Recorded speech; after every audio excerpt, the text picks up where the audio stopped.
નમસ્તે વિદ્યાર્થી મિત્રો. ધોરણ 9 સામાજિક વિજ્ઞાન પાઠ 5 ભારત આઝાદી તરફ પ્રયાણ ભાગ 7. વિદ્યાર્થી મિત્રો, આગળના લેક્ચરની અંદર આપણે સુભાષચંદ્ર બોઝ વિશે માહિતી મેળવી. ત્યાર પછી હવે આ લેક્ચરની અંદર આપણે સ્વાતંત્ર્ય પ્રાપ્તિ અને હિંદના ભાગલા જે પડ્યા એના વિશે માહિતી છે એ મેળવશું. પૂર્વ માહિતી જોઈએ તો આપણે સુભાષચંદ્ર બોઝની આઝાદ હિંદ ફૌજ વિશે માહિતી છે એ મેળવી.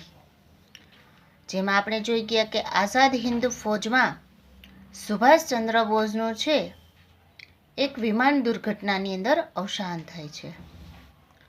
અને ત્યાર પછી ફૌજના જે પણ કંઈ સેનાપતિઓ હોય છે એના ઉપર રાજદ્રોહનો કેસ ચલાવવામાં આવ્યો, જેમાં ભુલાભાઈ દેસાઈ અને જવાહરલાલ નહેરુએ ફૌજ વતી કેસ લડ્યા. પણ બ્રિટિશ સરકારે આ સેનાનીઓને સજા કરી, જે પ્રચંડ લોક વિરોધ થતાં પાછી ખેંચવી પડી. અને એ જ સમયગાળા દરમિયાન મુંબઈમાં નૌકા વિગ્રહ થયો. હવે 1946ના સમયગાળા દરમિયાન મુંબઈમાં ભારતીય જે નાવિકો છે એ નાવિકોમાં અંગ્રેજ અફસરો દ્વારા થતો અપમાનજનક વર્તાવ છે, તેમના તરફનો ભેદભાવ તથા ઓછું વેતન, આવા અનેક કારણોસર અસંતોષ હતો. પરિણામે ફેબ્રુઆરી 1946માં તેમણે બળવો કર્યો. કેટલાક યુદ્ધ જહાજો કબજે કરી તેના ઉપર ત્રિરંગો ધ્વજ છે એ ફરકાવવામાં આવ્યો. તેની અસર આપણે જોઈએ કે કોલકાતા અને વિશાખાપટ્ટનમના નૌકા સૈનિકો ઉપર પડી. અને આખરે આપણે જોઈએ કે વલ્લભભાઈ પટેલની સમજાવટથી નૌકા સૈનિકો છે એ શરણે ગયા. અને આ પ્રસંગથી સરકારને હવે તો ખાતરી જ થઈ ગઈ કે ભારતીય નૌકાદળ કે લશ્કર દળ ઉપર આધાર રાખી શકાય એમ છે નહીં. ભારતમાં વધુ વખત હવે આપણું શાસન ટકી શકે એમ છે નહીં. આવી કંઈક જે ઘટના ઘટી એને આપણે નૌકા વિગ્રહ તરીકે ઓળખીએ છીએ. અને એ સમયે વડાપ્રધાન એટલીએ જાહેરાત કરી કે બ્રિટિશ સરકાર કેબિનેટ મિશન યોજના મુજબ રચાનાર હિન્દ સરકારને હિન્દની તમામ સત્તાઓ સોંપી જૂન 1948 સુધીમાં વિદાય લેશે. હા વિદ્યાર્થી મિત્રો, અંતે આપણે જોયું કે જે મુંબઈમાં નૌકા વિગ્રહ થયો એનાથી હવે બ્રિટિશ સરકાર છે એ ચોંકી ગઈ છે કે હવે આપણે ભારતમાં વધારે સમય સુધી શાસન આપણું ટકાવી શકશું જ નહીં. એટલા માટે વડાપ્રધાન એટલીએ જાહેરાત કરી કે જૂન 1948 સુધીમાં હિન્દને એનો તમામ વહીવટ સોંપી અને બ્રિટિશરો છે એ ઇંગ્લેન્ડ પાછા જશે. એ સમયગાળા દરમિયાન હિન્દના વાઇસરોય તરીકે વિવેલની જગ્યાએ માઉન્ટ બેટનની નિમણૂક થઈ. તે વખતે હિન્દમાં ફાટી નીકળેલા રમખાણોને લીધે દેશની સ્થિતિ વધુ કરુણ બની. બંધારણ સભાની રચના માટે જુલાઈ 1946ની ચૂંટણીઓમાં આપણે જોઈએ કે કોંગ્રેસને 210માંથી 201 મત મળ્યા. અને એ જ સમયગાળા દરમિયાન મુસ્લિમ લીગને 78માંથી 73 બેઠકો મળી. પરિણામે લીગે પાકિસ્તાન માટે પ્રબળ માંગણી કરી. સરકાર ઉપર દબાણ લાવવા માટે અંતે આપણે જોઈએ કે 16 ઓગસ્ટ 1946ને સીધા પગલા દિન તરીકે પાડવાનો આદેશ કરતા સમગ્ર હિન્દમાં કોમી હુલ્લડો છે, તોફાનો છે એ ફાટી નીકળ્યા.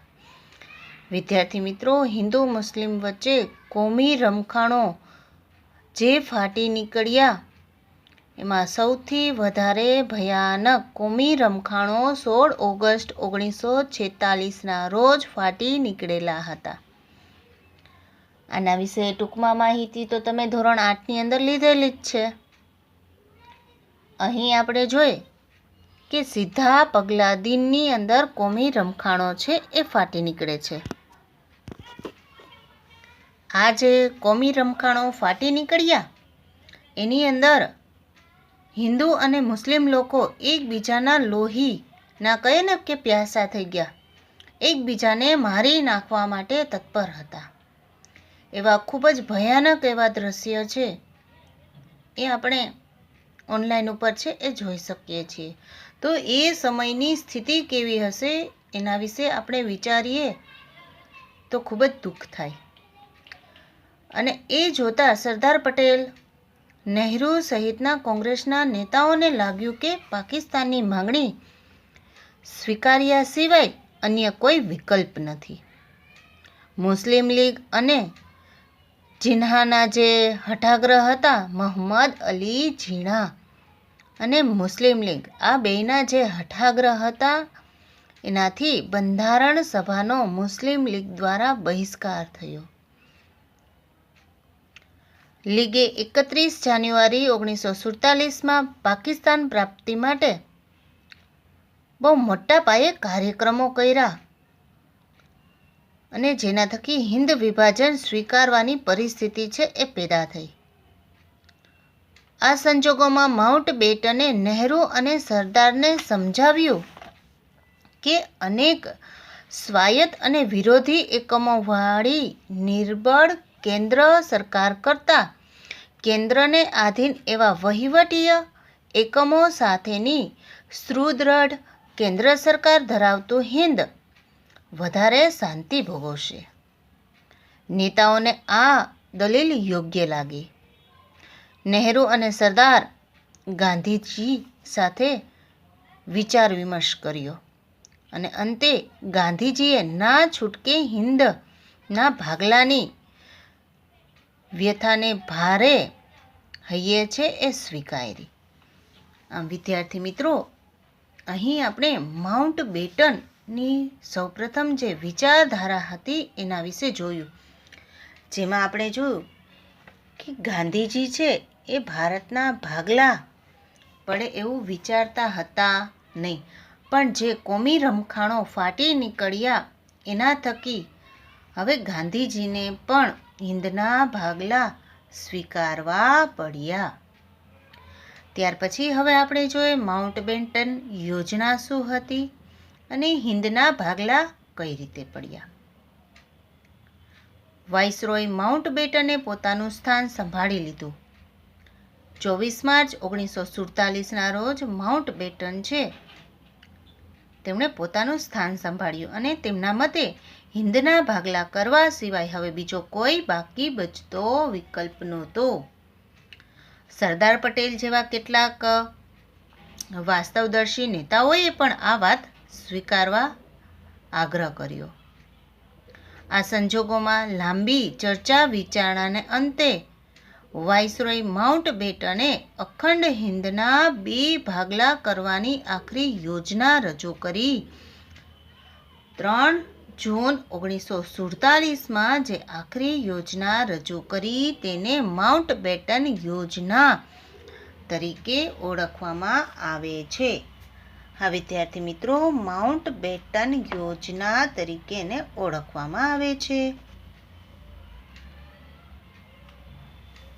તો હવે કોંગ્રેસ અને મુસ્લિમ લીગે આ યોજનાનો સ્વીકાર કર્યો.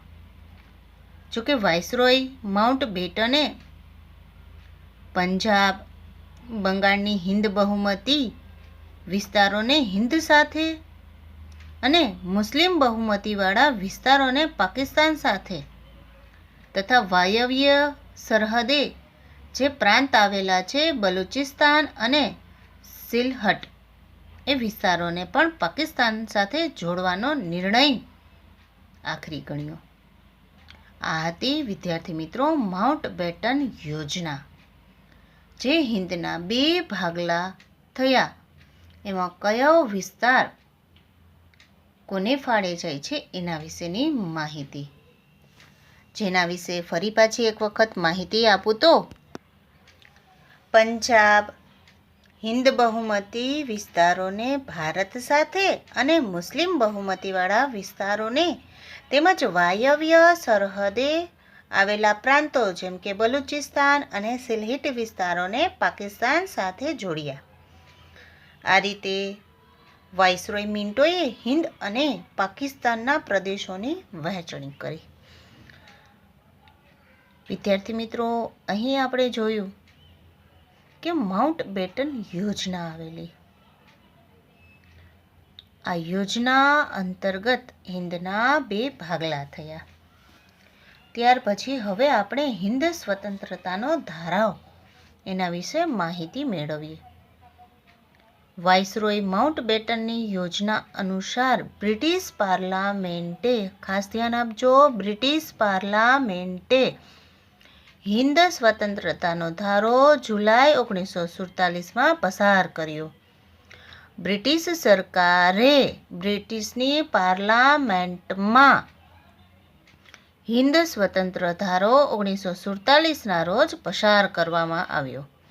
આ ધારા મુજબ ભારતીય સંઘે પ્રથમ ગવર્નર જનરલ તરીકે માઉન્ટ બેટનને પસંદ કર્યા અને પાકિસ્તાનના નવાબ મહમ્મદ અલી ઝીણાને પસંદ કર્યા. આ ધારાથી હિન્દની પરાધીનતાનો અંત આવ્યો. માટે જ ગાંધીજી છે એ આ ધારાને બ્રિટિશ સરકાર દ્વારા હિન્દને આપવામાં આવેલો એકમાત્ર શ્રેષ્ઠ ધારો છે એ કહે છે. બ્રિટિશ શાસનના અંતિમ વાઇસરોય તરીકે આપણે જોઈએ તો માઉન્ટ બેટન દ્વારા સત્તા સોંપણીની કાર્યવાહીની શરૂઆત નવી દિલ્હીમાં એક સમારંભ યોજીને કરાઈ, જેમાં 14મી ઓગસ્ટ 1947ની મધ્યરાત્રિએ આપણે જોઈએ તો ધ્વજ સ્તંભ ઉપરથી ઇંગ્લેન્ડનો રાષ્ટ્રધ્વજ નીચે ઉતારાયો અને ભારતનો ત્રિરંગો રાષ્ટ્રધ્વજ ફરકાવ્યો.